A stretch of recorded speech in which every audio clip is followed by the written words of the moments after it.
Hello， 大家好。Hello， 大家好，大家好，大家好。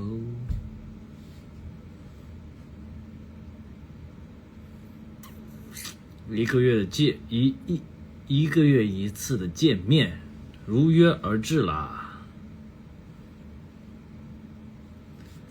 来了来了。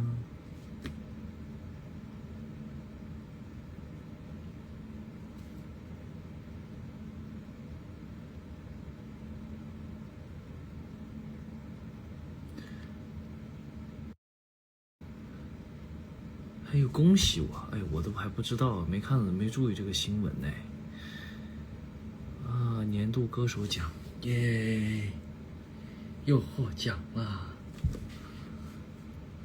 上班和上学哪个更好？我觉得上班和上学都有各自的好，就是怎么说呢？上学可能会更轻松愉快一点吧，我觉得上班的话，就是比如说开会啊什么的，都会需要更严谨一点。对，上学更多的是听一些老师啊，去分享一些经验也好啊，然后去分享一些研究的成果也好啊，然后特别到了课堂外还跟教授们吃饭，然后听他说一些故事，非常有意思。然后这次有一位哈尔滨的教授来给我们教课，特别有意思，特别生动形象，用的那个东北话，然后特别有感染力和带动力，觉得挺好的。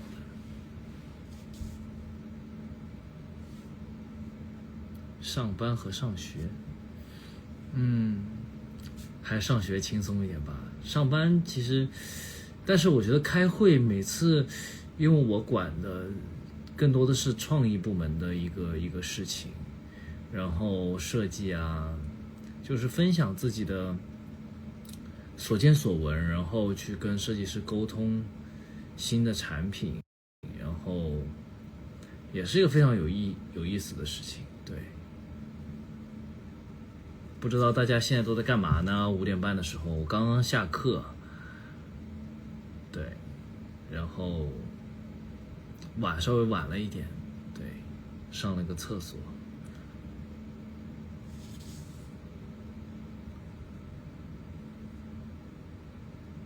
谢谢大家告诉我这个好消息，今年会在新加坡见面吗？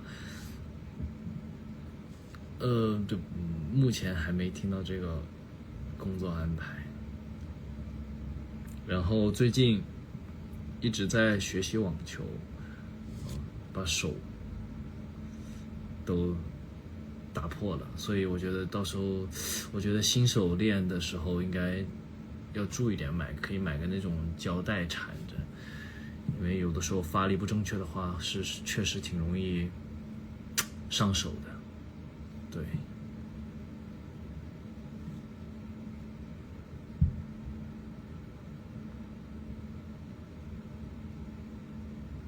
新杂志风格又是全新的突破，可以发现，其实我们还有一个因为这个摄影师也是我非常喜欢的摄影师，然后跟他合作过很多次的封面拍摄，然后他也有非常多创意的想法。看这次好像我们还有一个那个在身体上涂那种有颜色的沙子的一些创意，他好像那个杂志方没有选择这个叫什么来着？这个照片。网球还是篮球好玩？其实我身边就是到了这个年纪，我身边这些老登们，基本上都多多少少，基本上大部分都转网球了，因为打篮球的时候，其实打篮球风险也挺高的，就是因为它是一个对抗的运动，包括因为避免不了身体上的对抗，所以他的受伤风险很高。对，然后包括有很多不确定性非常的高，但是打网球相对来说安全很多，而且打网球特别容易瘦的特别快，而且我觉得对待体态和形体，因为它都是很多这种转体转肩的动作，所以它就会包括那种脖子啊、肩膀啊，然后挺胸，它发力啊，就会让整个人看起来状态又挺拔，然后也精神，然后也会瘦很多。对，瘦啊，必须得瘦啊！如果要以最好的状态去迎接工作，对不对？虽然不知道工作什么时候来，但是我得时刻准备着。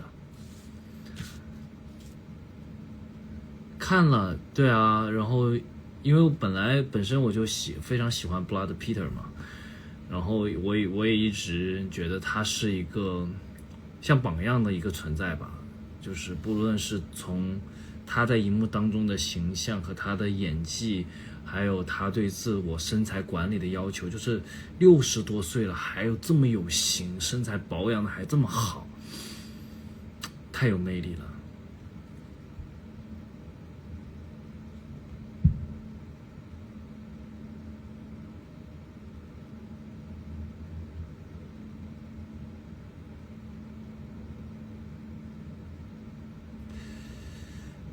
打网球的契机其实是很早之前我就，大家有看我发对不对？上了2节课，因为我们在读书的时候就有一个小伙伴，就是是中国网球很厉害的选手，然后呢，我就上了，他就介绍了北京的朋友，然后上了2节课，上了2节课以后呢。想说啥了？然后不就去滑雪去了吗？滑雪去了以后呢，把自己肩膀摔坏了，右肩膀就是抬不起来就疼。后来去中医治疗了一下，一开始对自己很自信，觉得自己懂一点康复啊或者什么东西，拉伸。但是有的时候自己很懒，就也没有把它完全就是没当回事儿。当时受伤的时候也没有去扎针，也没有去治，也没有去康复。后来就越来越严重了，不得已就去找中医治了几次，然后那个医生很厉害，给我整好了。然后后来就是正好夏天嘛，也是因为我这个人就是没办法，就不运动浑身难受的那种人。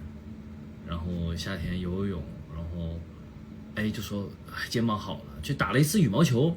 对，我去打了一次羽毛球，跟朋友可以了，行了。然后就说这个网球继续练起来，然后我就继续把网球练起来了啊。然后越打越喜欢，越爽。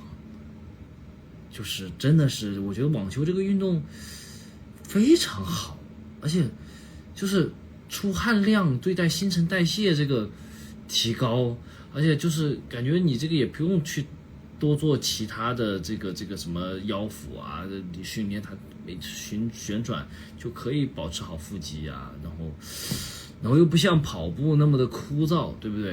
然后打篮球风险，受伤的风险很高。然后我那次也是，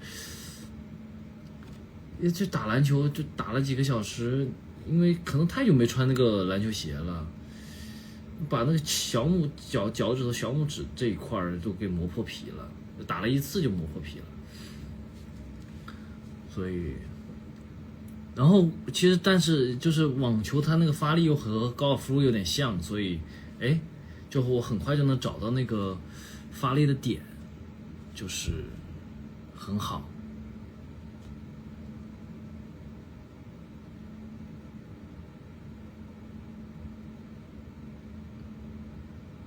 对呀，只要我觉得就是你看像 Brad Peter 啊 Tom Cruise 啊，就是他们都是在荧幕当中形象都很健康，奔跑，对吧？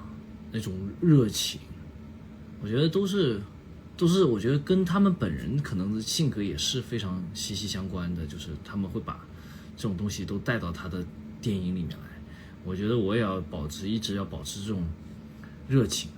对，网球放心吧，网球肯定安全系数会很高的。然后有一次我当时不舍得买那个网球装备，因为我想网球装备嘛，这运动鞋嘛，我家里太多了，这个篮球鞋什么之类的。结果那一天我去打网球，穿了一双 Air Jordan， 然后结果是那个鞋放太久了，我打的就是我说，哎，这个场地是不是不平啊？怎么起泡泡的？怎么感觉踩得像海绵那样，弹来弹去，颠了颠的？然后结果那个鞋开胶了，就跟那个牙开了一样，开了。我说不行，那可是确实得去买双网球鞋了，可能篮球鞋还不一定替代得了。然后我后来打光着脚穿的袜子，哎呦，但是这不建议哈，因为我觉得就上去换个鞋就又麻烦浪费时间，对吧？好不容易打个网球，约场地也不容易。然后我就穿的袜子在那个硬地上打，结果移动会很慢嘛，但差点把那个脚底板给磨起泡了，所以人还是这不能逞强，果断第二天买了一双网球鞋。这还是得术业有专攻，这个还是不能够偷懒的，而且搭配什么也好看一些，真的。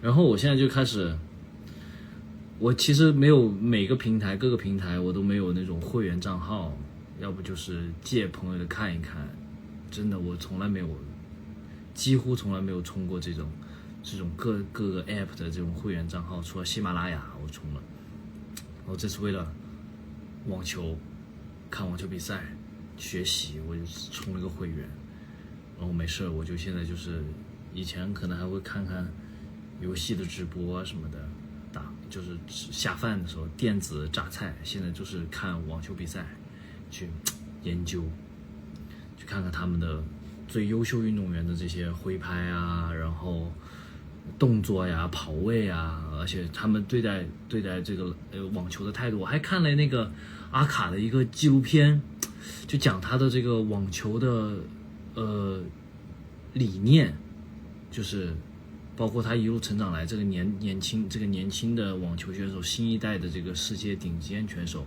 然后看了阿卡的，又去看了辛纳的，哇，就了解他们的这个从小的这个发展和一路作为运动员的艰辛和不易，和他整个团队去为了他牺牲掉很多的时间去培养一个这样的世界顶级的运动员，然后看他俩就是相互竞争，然后都说其实是他那个辛纳就说，他说其实阿卡帮助他成为了更好的人，帮助他变成更优秀，就是两个人在互相竞争当中得到了成长。两个00后的网球选手也是新一代这个网球的这个希望吧，而且去改变了网球这项运动的，他们是改变了这个有一定程度改变了这个运动的这个模式，就是他的挥拍的方法跟很多以前的传统的模式都发生了改变，就是运动也都是在进步嘛。而且我觉得网球这样对打也是，第一安全性更高了，但是也是一个互相要竞争的得分的一个这样的一个运动，对，就很好。然后网球我觉得最主要的就是大家如果想去学网球的话，一定不要用手去过多的发力，对，要用自己的核心，然后经常可以锻炼自己的核心啊，包括臀腿啊，我觉得就是会很好。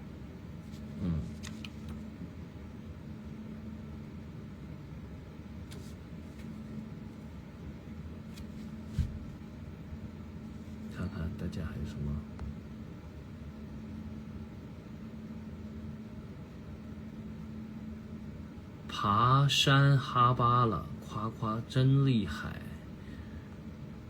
加油哦！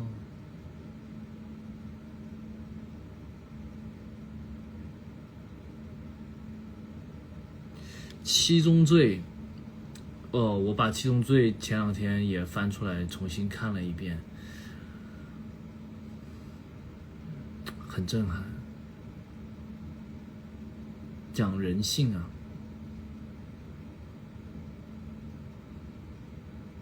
我现在想问，如果是你们，对吧？在最后，你会选择开枪打那个罪犯吗？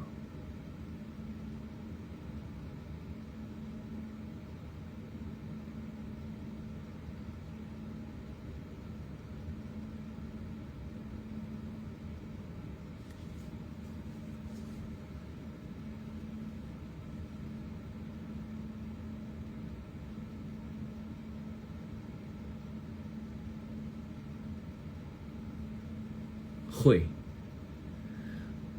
所以就是，而且你不觉得最后那段戏显得非常非常的好，难过、不舍、愤怒，所有的情绪交织在一起。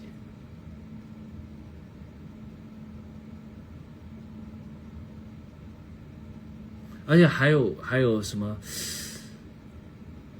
我之前还看了他一个，我之前在过年的时候又看了一个1995年的一个电影 ，Brad Pitt，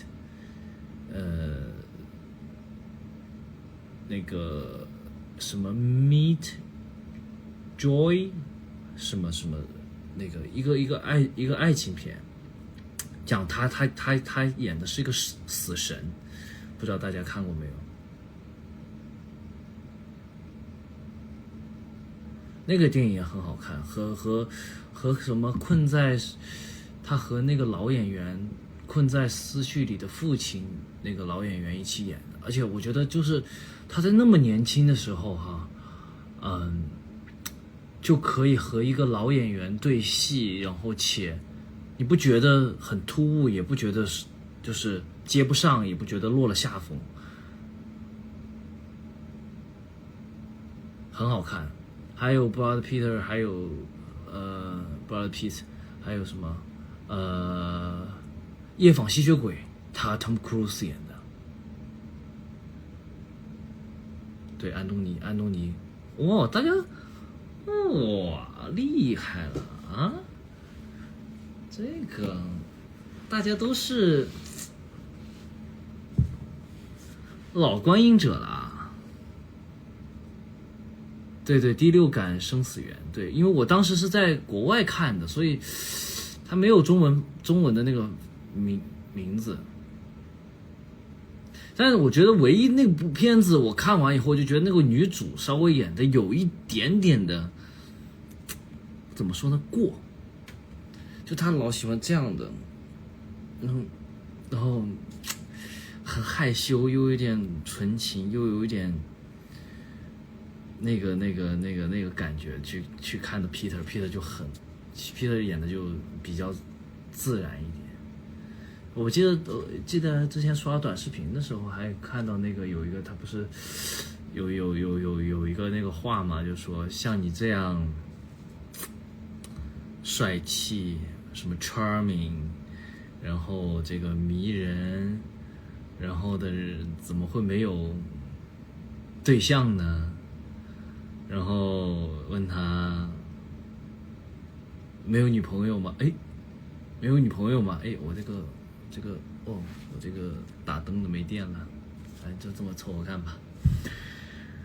然后是不是没电了？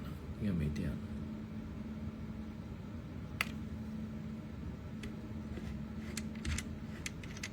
看一下怎么充电。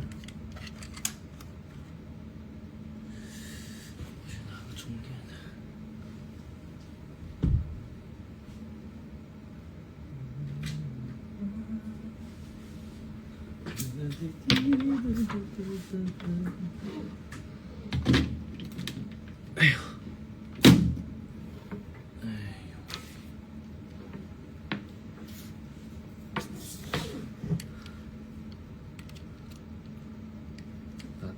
一下吧，还是打一下吧哈，显得我作为这个做了准备的，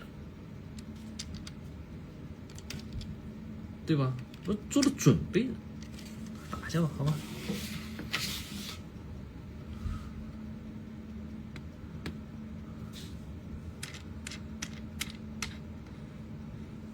那我把灯稍微开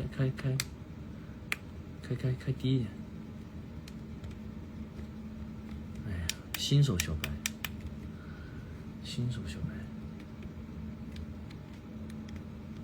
呀，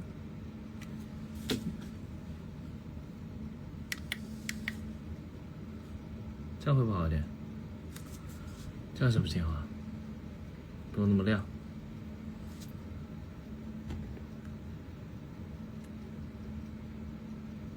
还是亮一点。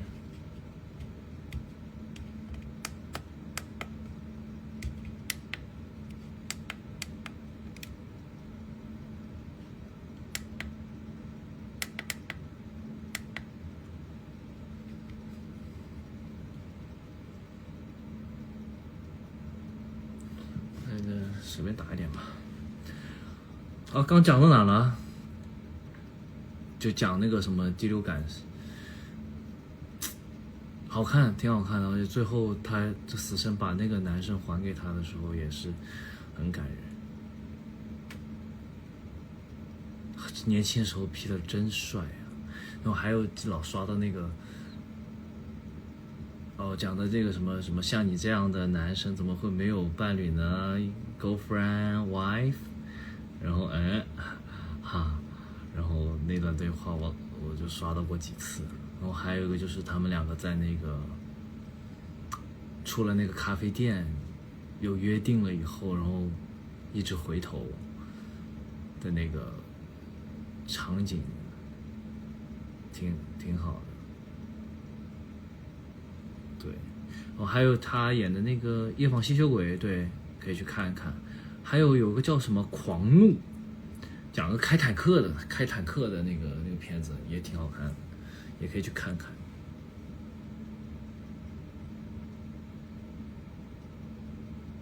反正他的电影我基本上都有看，就是如果我喜欢哪个演员，就像喜欢哪个歌手一样的，我都会把他的所有的歌啊，然后所有的这个戏我都会去看一遍，因为我觉得这个挺好的，就是去更多的了解他吧。I like your songs, very Thailand and beautiful voice. Thank you so much. 搏击俱乐部经典。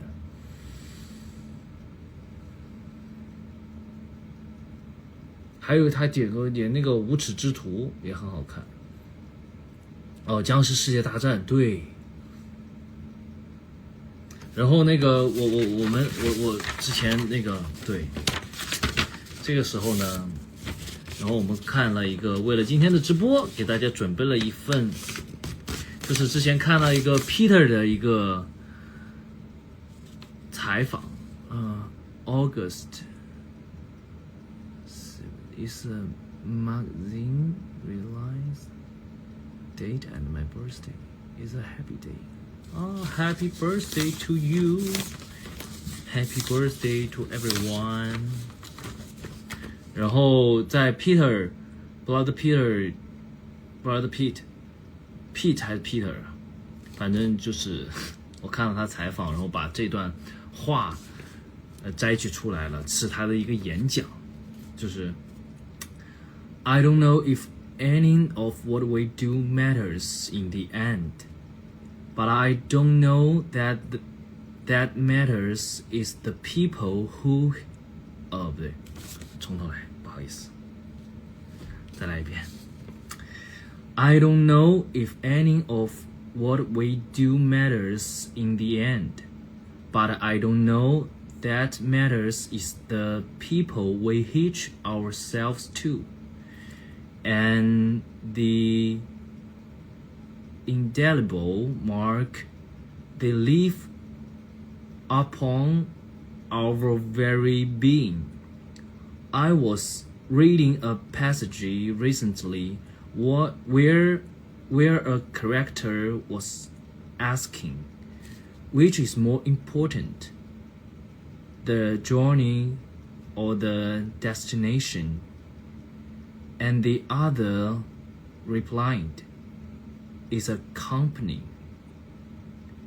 And I couldn't agree more. 这是中文说一遍哈。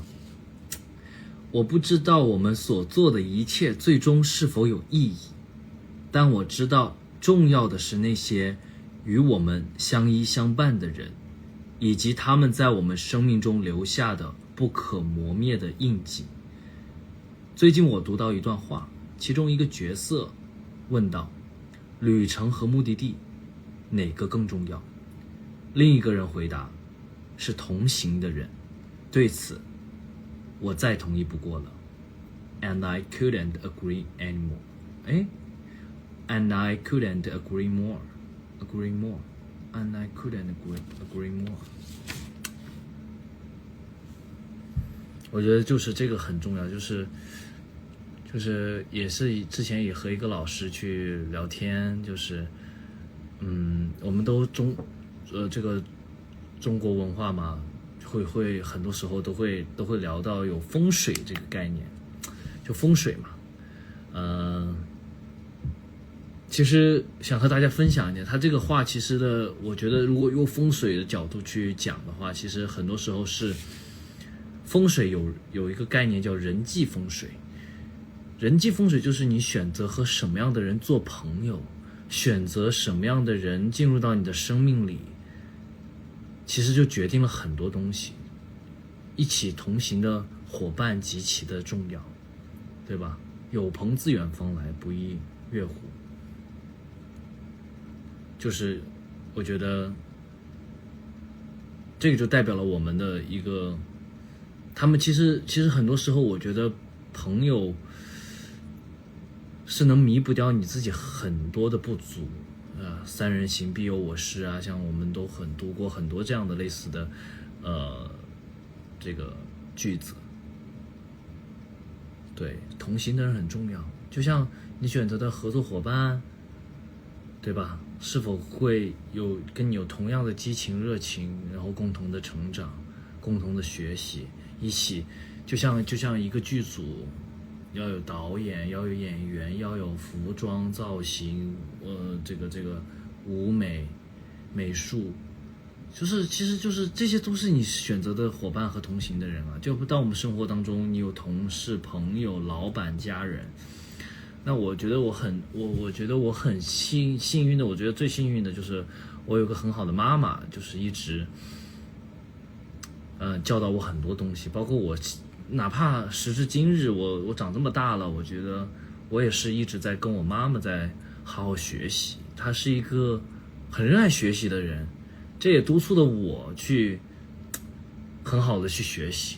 其实我觉得家庭的成长环境和一个好的父母真的非常的重要，给了我很多爱，然后呢给我建立一个港湾，然后会去教导我很多东西，然后一定去督促我改正一些很多的缺点，然后呢也会去我喜欢运动，他为了保持身体状态更好，意识到身体是多么的重要的时候，他也会去坚持每天的去运动去锻炼。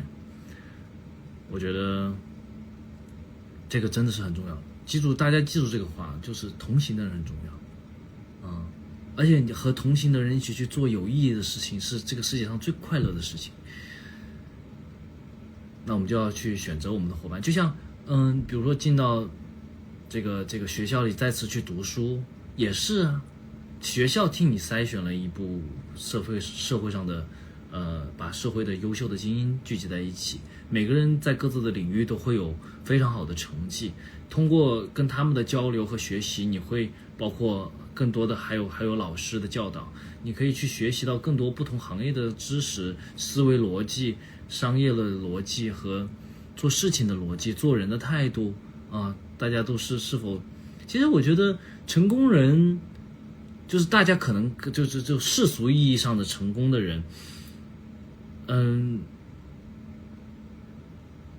就是他们都内心我觉得都是强大的，然后也都会有些很自嘲啊、开玩笑啊、幽默啊，我觉得大部分人他都会具有这个品质，对。然后还有看电影，其实看电影最近也是有一个感想，就是也是看到一些桥段，就是男主为什么变成了一个恶人。其实未来和希望这两个字看起来就是对我们看起来好像是最美好的，确实这个大家有憧憬和有未来有希望的时候，人是非常有动力的。然而我在电影里看到的就是这个反转，让我想的其实未来和希望同时又是最残忍的。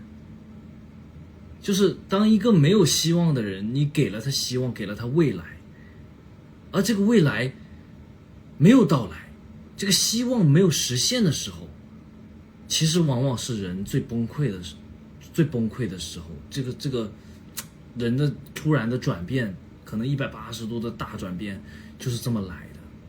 就是他可能他都能想象，他觉得他未来他就握在他的手里，但是一切突然的一天，可能命运可能什么把他夺走了，这个是让人很难以接受的。所以我觉得我们但是呢，如果人对未来没有憧憬没有希望的话，那活着不是很艰难很痛苦吗？所以这就是一个很矛盾的一个思维的一个，我今天下午也是一直在想这个问题。对，但我们又必须充满希望的活着，用我们的信念去到达我们想要的这个地方。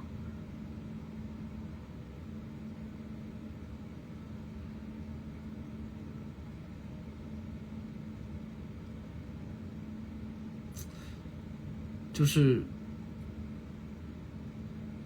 然后呢，希望没有达成的时候，又要去和自己和解，因为这个世界上很多时候不是你努力和想要就能够，很多事情就能够达到。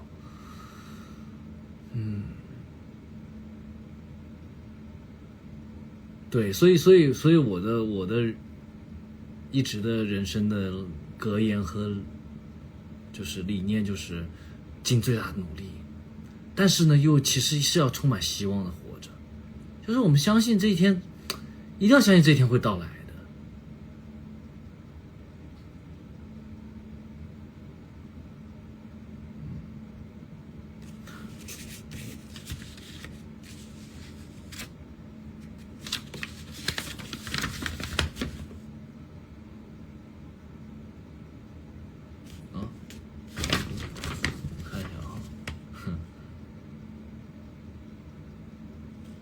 8月同行的人，对啊，我觉得咱们也是属于同行的人，对啊，你们会来看我直播支持我，我觉得我们也是同行人，所以我希望既然是船长嘛，对，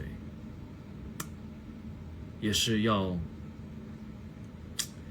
和大家去多分享感悟。然后也是下午的时候稍微看了上课的时候看了几眼书，也是当时就想，你看我们有酸甜苦辣、悲欢离合啊，也是看了一些这书里写的内容，然后我就突然想到一个东西，其实时间，我然后又想到一个词叫上善若水，然后又想到这个关于未来和希望这个概念，其实时间它就很像水。你的善良也很像水，就是也是看到这书里的人物那个恨，他说就是恨会消失嘛。我在想，很难有人去做到这种空的境界或者无我的境界，恨会消失吗？我觉得只能就是说让它变淡，就是上善若水，时间也像水一样，就是这个恨浓度很高，在这个时期，那随着你往里加水，就像一碗醋，你往里加水就把它稀释淡了；一碗糖，你往里不断的加水，它就变得淡了。其实我觉得恨啊、爱恨情仇啊，这些所有的东西，都要通过自己的善良，通过时间，它可以变淡，但是它不至于淡到没有。我是这么想的，就是比如说失望也是，你只能让它随着时间的推移，然后随着自己不断的修整自己的心态、修心，然后让这个慢慢把它稀释掉，恨也好，爱也好，失望也好，无奈也好，所有的情绪，因为每个人都会有自己的情绪。就是我们要学会面对自己的情绪，完全做到没有。你说，哎，我不恨了，我觉得那是很难做到的。我不是什么高僧大德，也不是什么这个，我觉得是很难做到的。对，它也不会消失，也不必消失，它就在你的身体里。我觉得，但是你可以用时间，用你自己的善良，用你自己的修行去化解它，去让它变淡。对，或者是让恨，我觉得聪明是让可能比如说我朋友之间有矛盾啦，或者哪怕和父母之间也会有隔阂啦，怎么可能用一种良好的方式或者沟通的方式去思维的转换到另外一面去把它问题和存在的东西去解决。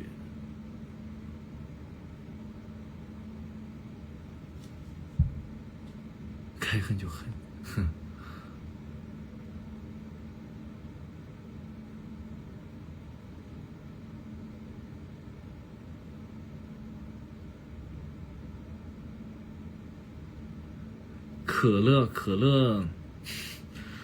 可乐真的是我见过最喜欢叫的猫，一天到晚喵喵喵。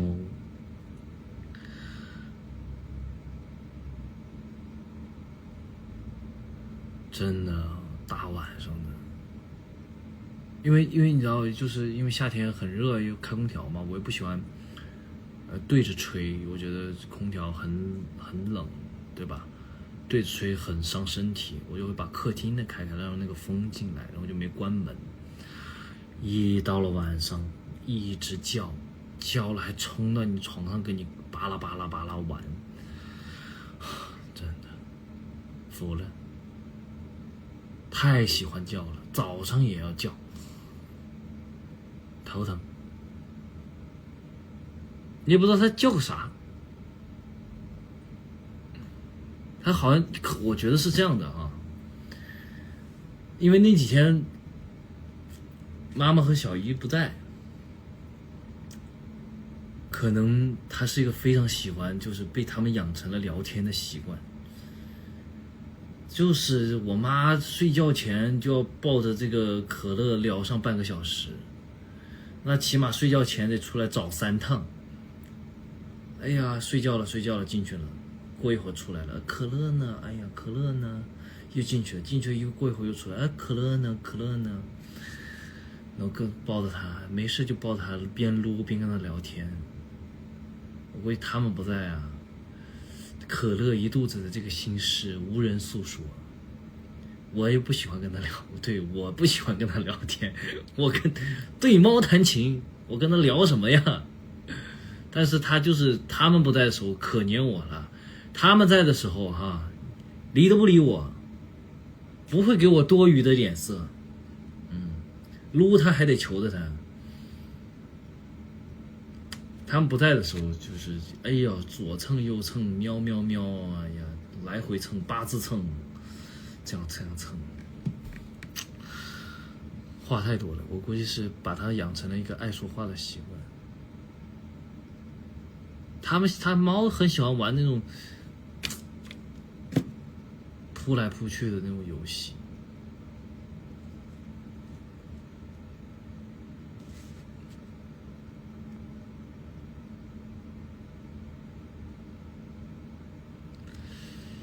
希望可以定期分享自己喜欢的书单和电影作品。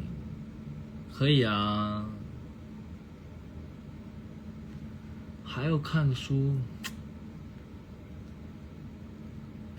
想那个什么问题，好像说成功和什么什么什么重要，有点忘了，所以你看，不做准备不记下来，真的是不知道聊到哪儿，所以真的还是每次直播我下次都会做一点准备，而且之后准备应该更充分一点，对。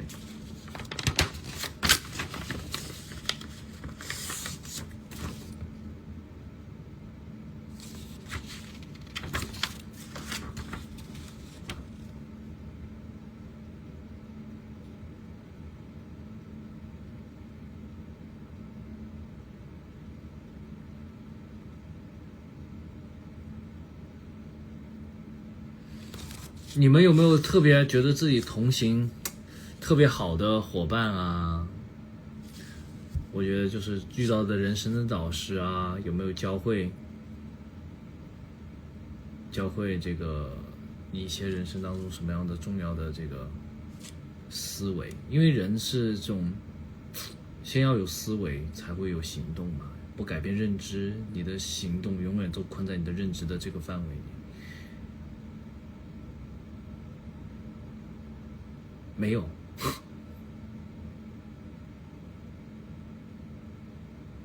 哎呀，不要说我啦，比如说影响的比较，你觉得朋友的影响啊，家人的影响啊，好了，当我白问。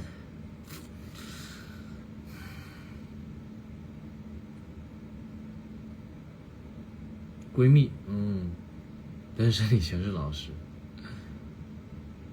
对啊，多读书，我觉得开卷有益，多读书，多学习，永远是最好的。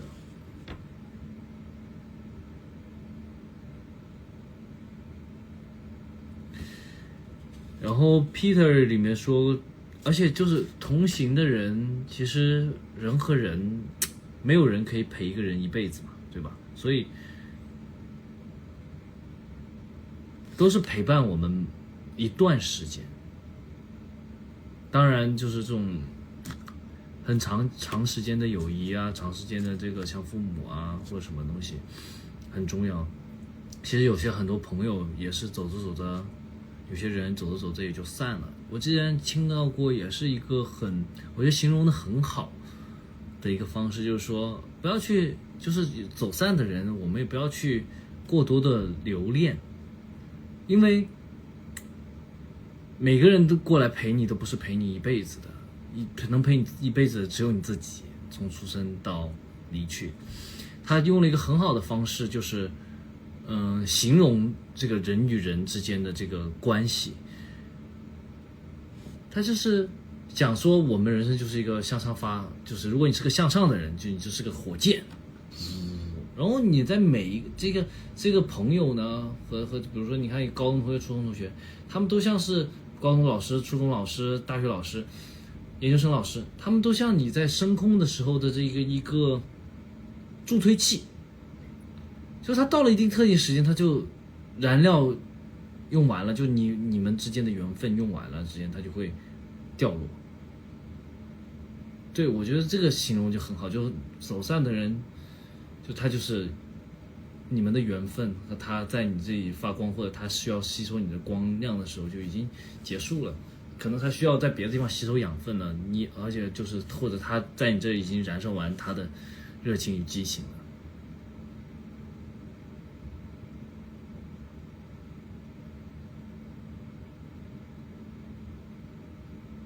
对呀，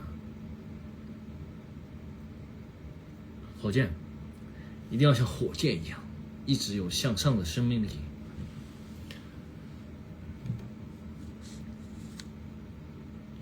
我就把空调关一下，有点冷。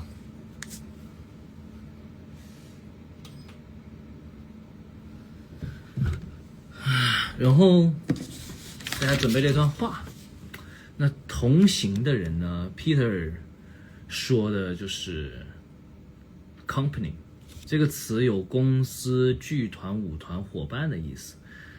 那什么样的人叫做 company 呢？也许是一起挥洒过汗水，一起接受过掌声，一起迎接过挑战的一群人。共同体验和共同语言是成为 company 的基石。当然，人生在不同的阶段也会有不同的 company。随着你的人生河流不断往前走，随着你不断的升空，经历不同的事情，身边的陪伴的人也会发生变化。大家只需要在彼此的生命里互相陪伴，走下其中一段，这也是人生或者友情的常态。珍惜每一次同行，也释怀每一次离别。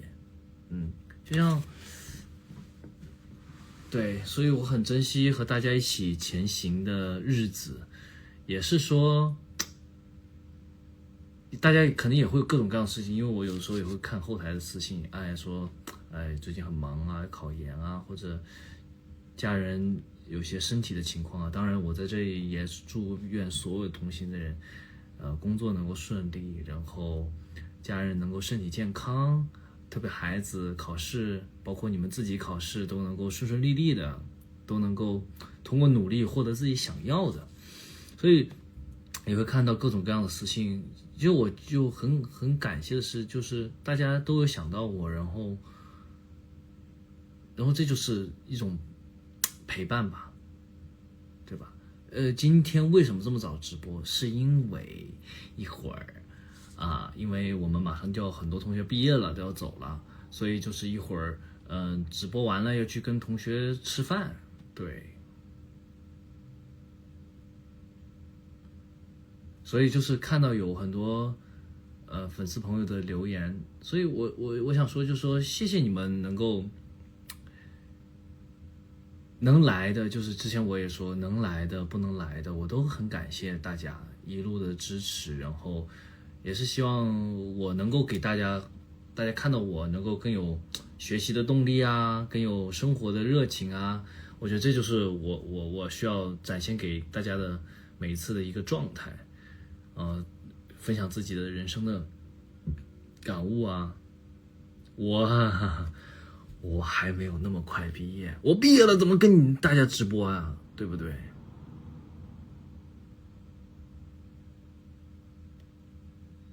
有啊，网站的留言我也会看啊，然后有时候 ins 的留言我也会看啊。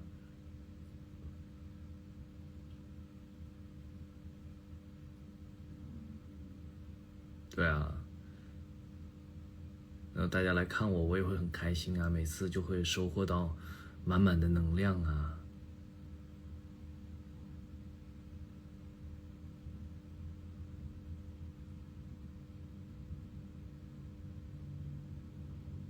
再读个博，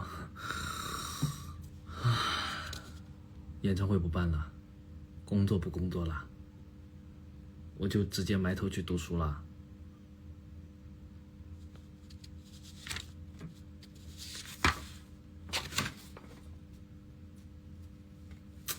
最近打网球是真的上瘾，没事就想整两拍子。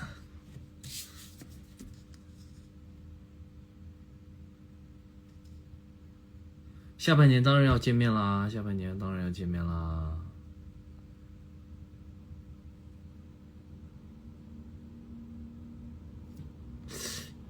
下次直播可以使用何哲的产品吗？可以啊，好想法哦。护肤流程教对，那天开会的时候，我给他们分享了一个这个护肤心得。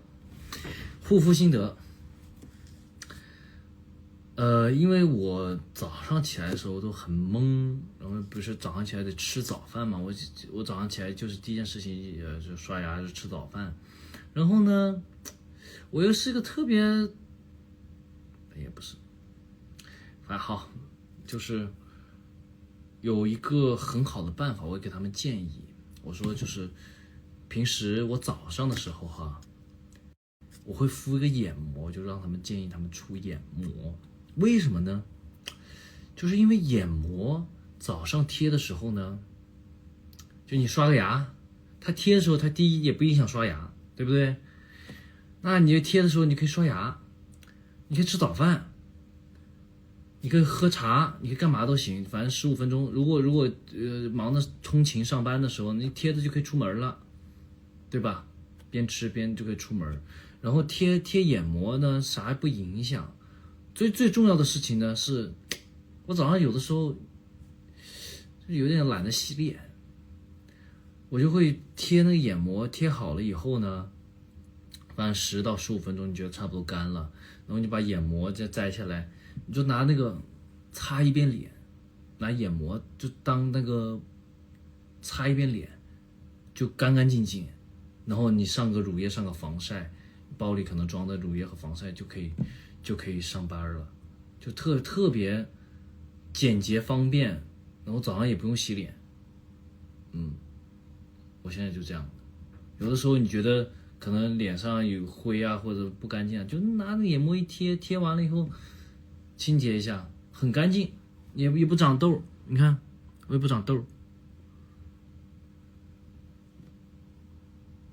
我就是真的是有的时候不知道为什么就，因为你知道洗脸有个什么麻烦吗？你知道吧？比如说现在这个头发这个长度哈，我每次就得把头发给箍起来，然后还洗，然后你又不能直接这样洗，洗的这个头发又湿了，然后还得找发箍，对吧？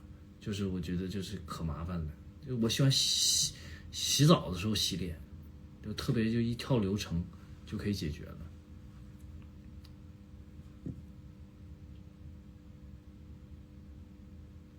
就是敷个眼膜，也不用洗，然后敷完了让它一擦，擦了乳液防晒 ，OK 了。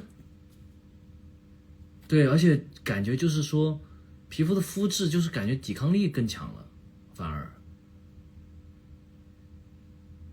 就是它就像那种洗脸巾的，像那种卸妆的那种巾的那种效果，它就两用了。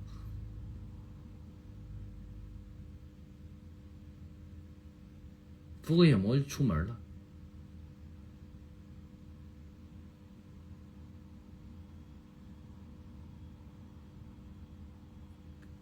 不太清醒，贴眼膜会提神，提神不提神，我倒觉得没有这个，不一定有这个功效啊。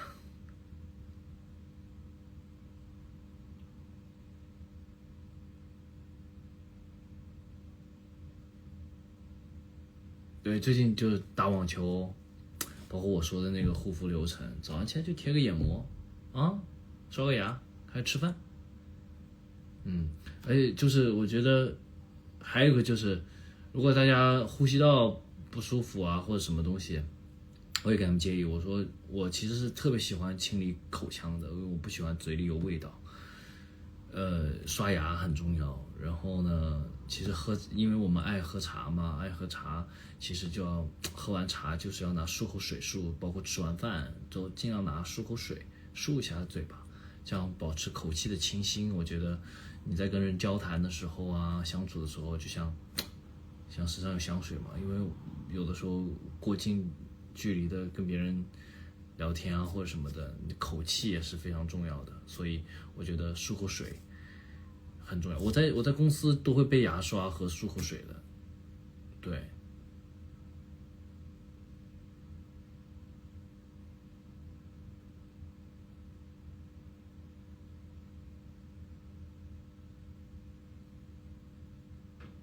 唇膏，唇膏，我倒是用唇膏用的比较少，因为我的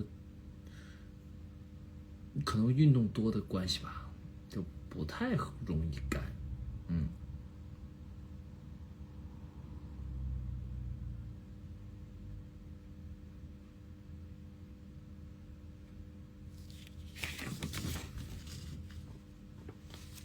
且我觉得现在我们慢慢的，什么都用自己的，真的是非常开心的一件事情。对，我喝水喝的很多，因为打网球出汗量特别大，就是要多喝水。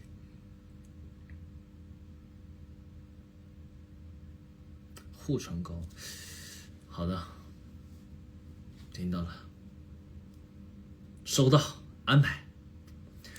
口味口味倒还好，但我就不喜欢那种刺激的，比如说你看。有的时候跟朋友聚会也会喝一点啊什么的，喝完了漱个口，口气清新也很重要。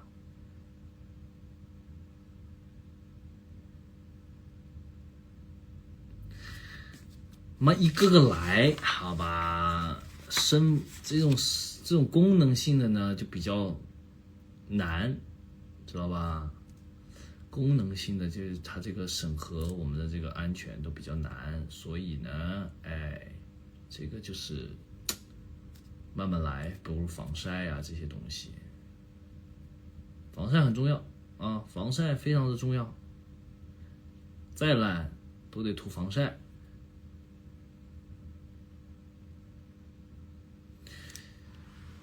治好紧致去黑眼圈，其实我觉得就是日常保养吧，然后加运动，就是能够达到一个很好的状态，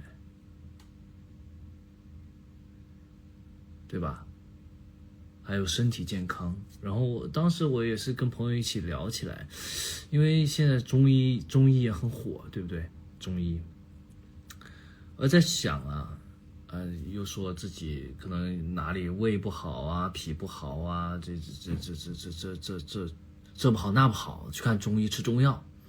那其实我觉得更多的是我们现在的生活状态和生活方式，其实你要去，包括我不是也给大家分享了那个叫什么，节气啊，吃什么喝什么汤啊。然后什么喝什么茶，其实在我们的这个中国的传统文化里面，其实都有，你找这些书籍其实都能够学习到的。如果你真的喜欢养生这个东西，喝什么汤啊，对吧？广东人喜欢煲汤，吃什么时令的水果啊，这个季节喝什么茶比较好啊，清热去火润肺啊。所以其实我们老去学去中医把脉开药，其实不如自己学点这种小小的养生的方式，跟着我们的24个节气走，我觉得身体自然就会好起来。你说这个真的是，你说去黑眼圈什么的，要这个功效那个功效，对不对？你早点睡觉嘛，早点迈开你的腿嘛。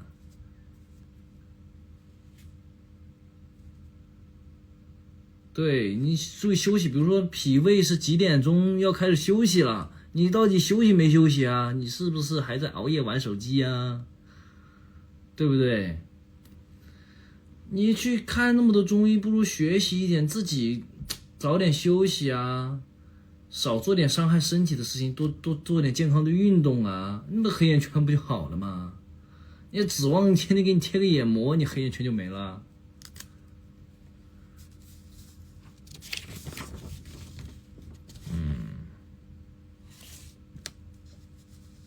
对，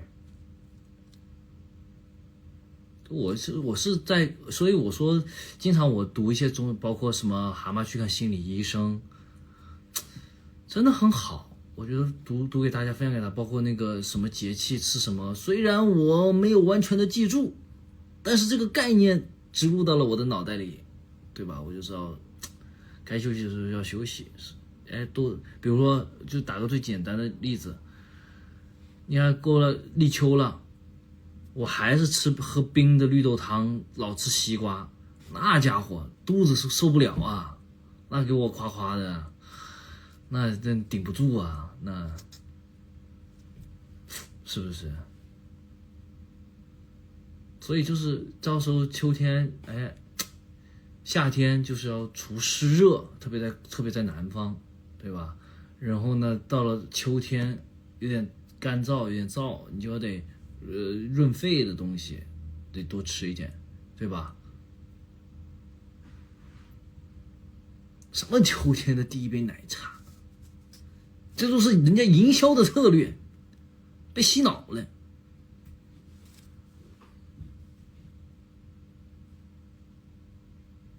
广东是很热，我说我在北京的时候，就吃冰西瓜喝冰绿豆，就真没顶住了。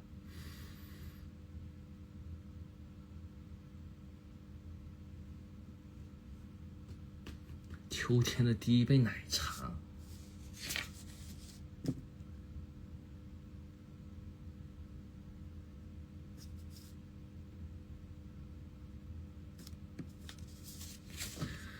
哎呀，差不多了，我要去吃饭了，我要去切饭了，饿了，跟你们都聊饿了。哎呦，还会面部刮痧，哎呀，挺会保养啊，还会面部刮痧。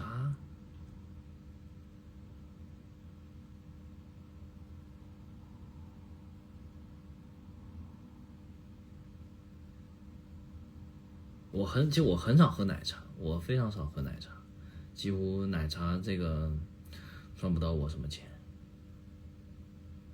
新杂志就是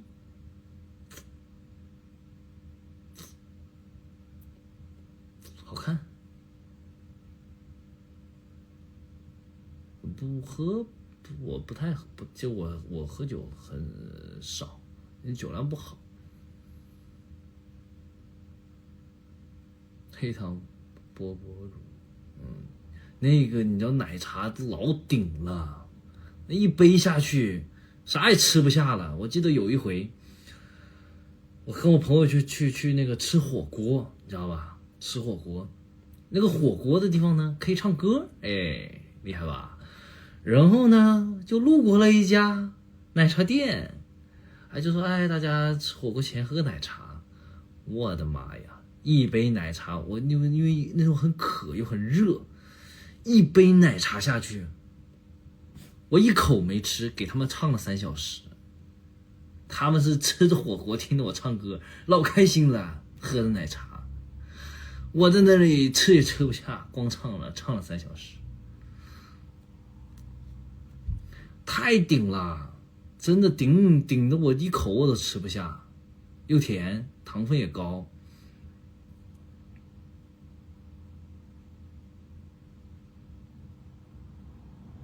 然后我最好笑的那是那个服务员过一会儿就推门进来，听一会儿歌又出去了，说他说你这唱的真好听，啊，过一会儿又进来了又出去了，然后没事就问我那朋友，他说那个小帅哥啥时候来呀？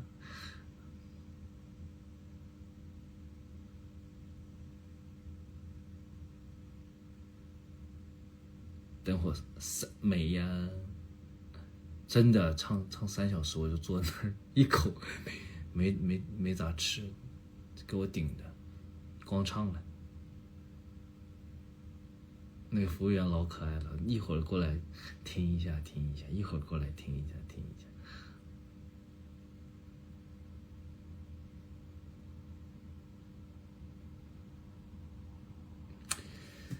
好了，差不多了。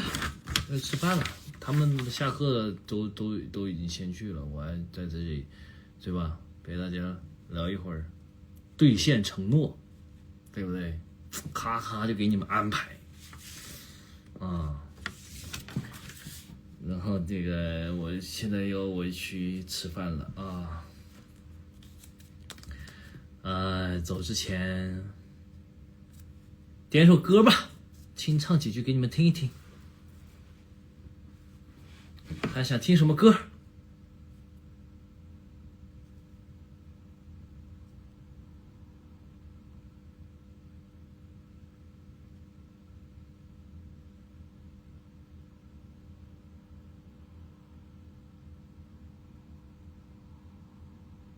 想听什么歌？我看啊，人家就是这个已经开始催我了啊。你看，无爱。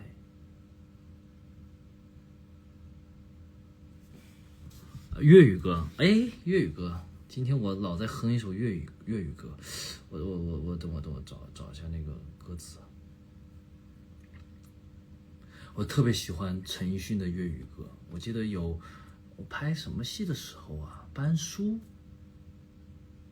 那整部戏我都在听陈奕迅的粤语歌，太好听了，太好听了，真的太好听了。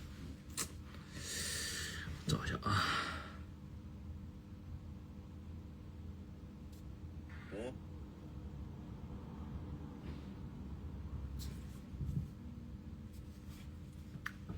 我喜欢那个，等我把找出来。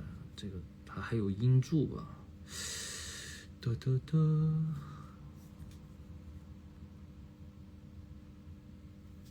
我喜欢陀飞轮这首歌，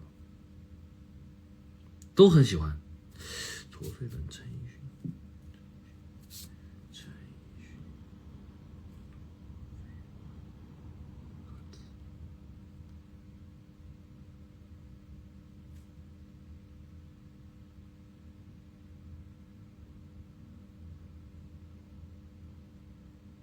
呀，歌词呢？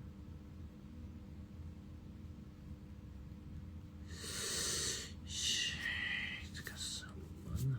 真的是。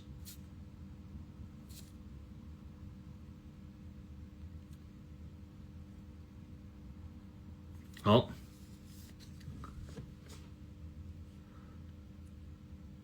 過去18歲沒代表，不過有時間。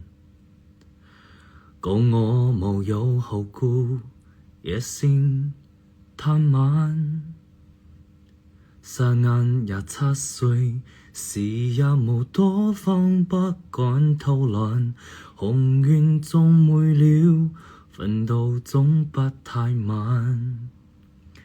然後突然間就望望身邊應該有已浸有。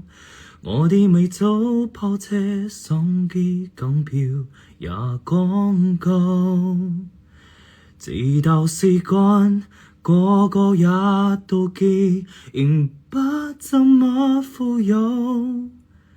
用我甚有，看我無有，其實用盡所擁有。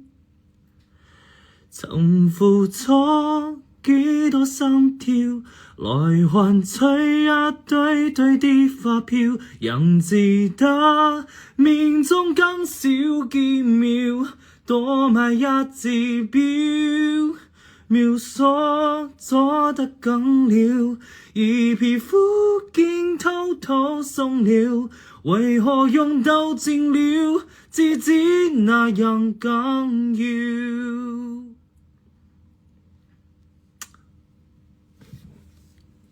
好嘞，虽然可能我的粤语不是很标准，但这歌真的很好听，就是有时候听陈奕迅的歌就是常听常新，常唱常新，就是不同的人生阶段会有不同的感悟。对，就是他讲的很好啊，18岁的时候不代表，但是我有时间。等到换到今天，我可能能买起很好的表，怎么样的想要的可能都得到了，但是我同时又失去了很多。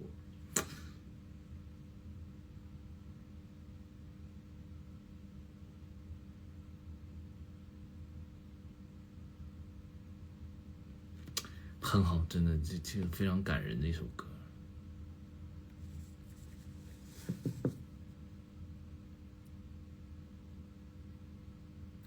昂贵是这刻，我觉悟了，就是真的写的真的是很好，而且我觉得粤语也是非常好听的我们的一个方言啊，廣東話。你識唔識煩啊？我要走了，不跟你们讲啦，我要下播了，啊，聊累了，叫车了。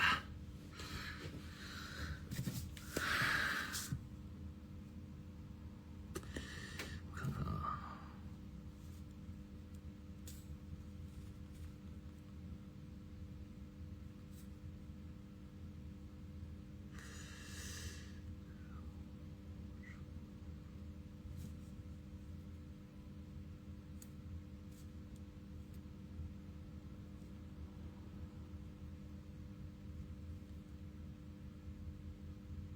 好，先下播了啊！我叫车了，走了，下个月见，拜拜。让我们有生活充满着激情啊！好好学习啊！吃饭去了啊！好好干饭。拜拜。